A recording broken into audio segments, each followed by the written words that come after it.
Magandang araw po sa inyong lahat. Elemados Kitchen. Ayan, nabago na po yung aking channel. Ano po? Sa ngayong araw na to, pero bagong lahat, kamusta muna kayo? Kamusta muna kayo dyan? Sana naman ay nasa mabuti kayong kalagayan. Ano po? At alam niyo naman, panahon pa rin ng pandemic. At ngayong araw na to ay mag-share kami ng kakaibang lutuin. Kasi ito ay naalala ko lang kasi nung mga panahong bata pa ako ay mahilig akong kumain ito. Palibas at kami laking bukid. Ayan, minsan nasa bundok naman. So guys, lagi kami nakakakain ito. Alam nyo ba kung ano yun? So guys, ito, kumakain ba kayo nito? Ayan. Ang tawag dyan ay susong pilipit. Ayan. So guys, napakasarap nito. Ang gusto kong luto dito ay ginataan. Ayan guys, masarap na luto dito sa ginataan. Tapos, lagyan natin ng kahit anong dahong pwedeng ilagay. Pwede saluyot, talbosang kamote, o talbosang sili, pwede. O kahit malunggay, pwede. Basta pagdagataan nyo, lalagyan nyo yung dahon para mas masustansya siya. So, alokbate, pwede rin. Ayan. So guys, naalala ko lang kasi to. Kasi matagal ng panahon na hindi ako nakakakain ito. Kaya nung nakita ko to alam nyo bang sa online ko lang nakita to? Sa online lang kami nakabili. Niloloko ko nga yung mga kasama ko sa bahay. Ang sabi ko ay made in China. So guys, ito ay kalimitan kasi to sa mga malalamig na lugar na nabubuhay. Mga running water, tapos malamig na tubig, yun, doon sila nabubuhay. Yung mga susong ganito. Susong Pilipit. Guys, natuwa naman kami. Natuwa ako nung makita ko. Sabi ko, bumili ka. Yun. Kaya, yun guys, yan ang isi-share namin sa inyo. So, yun guys, subaybay lang sa amin paano kami magluto o maggata ng susong Pilipit. So guys, stay tuned. Lulutuin lang namin. Tara, samahan nyo kami.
luto na.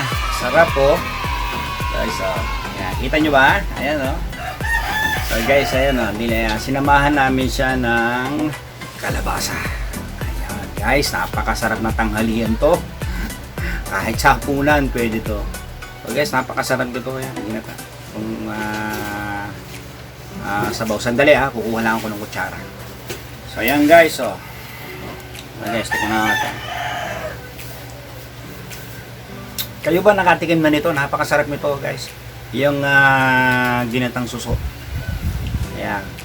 Sino ba ang marunong kumain nito?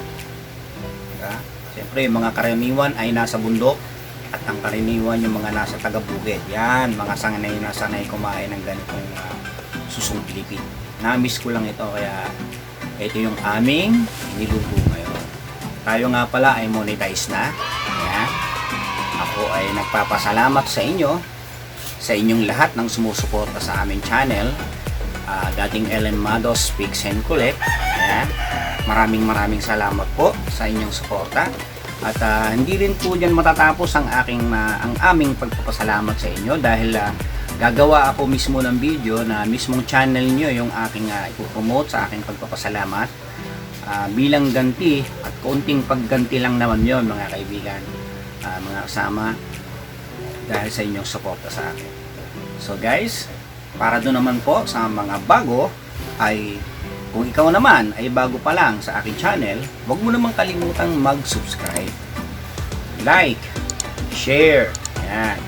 Pakipindot mo na rin yung notification bell upang sa ganon ay ma-notify ka every time labas kami ng bagong video. See you on my next video.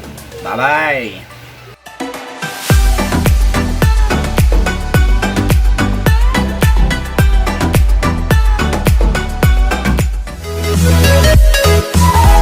We'll be right back.